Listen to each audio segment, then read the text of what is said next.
This is verse 7 of the second chapter of the Gospel of Matthew. We're in the midst of the drama unfolding as between Herod on the one hand and the Magi from the east on the other.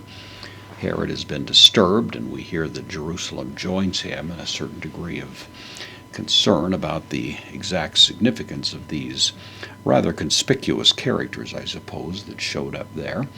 And so now we have the ongoing discussion of this after Matthew has advised us that all of this is really reflective of prophetic material from the Old Testament. He says tota, indeclinable adverb, means then.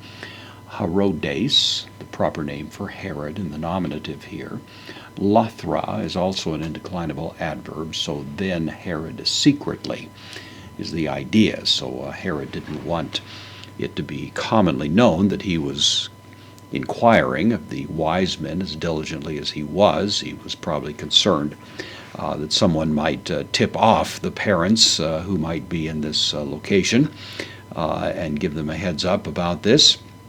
Or there may be other reasons, but for one reason or another, he was doing this on the side without wanting to be discovered. So Herod then secretly kalesos, this is from kaleo, calling.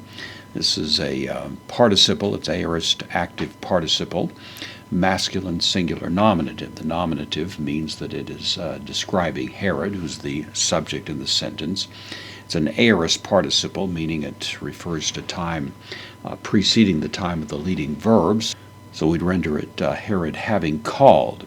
Then Herod having called, the direct object of the verb, tous magus, the magi, in the masculine plural, accusative, having called the magi. And then here's the principal verb of the sentence, akribosen.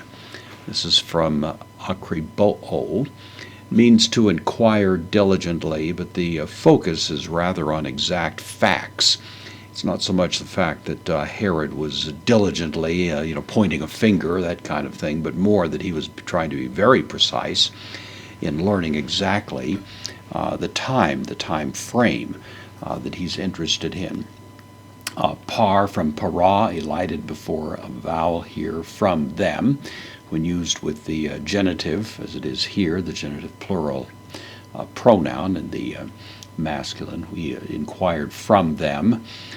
Tone, the article here in the accusative masculine, tone chronon, the time. Not the kairos, which would be time in the sense of significant time, but the time as on a calendar or on a clock.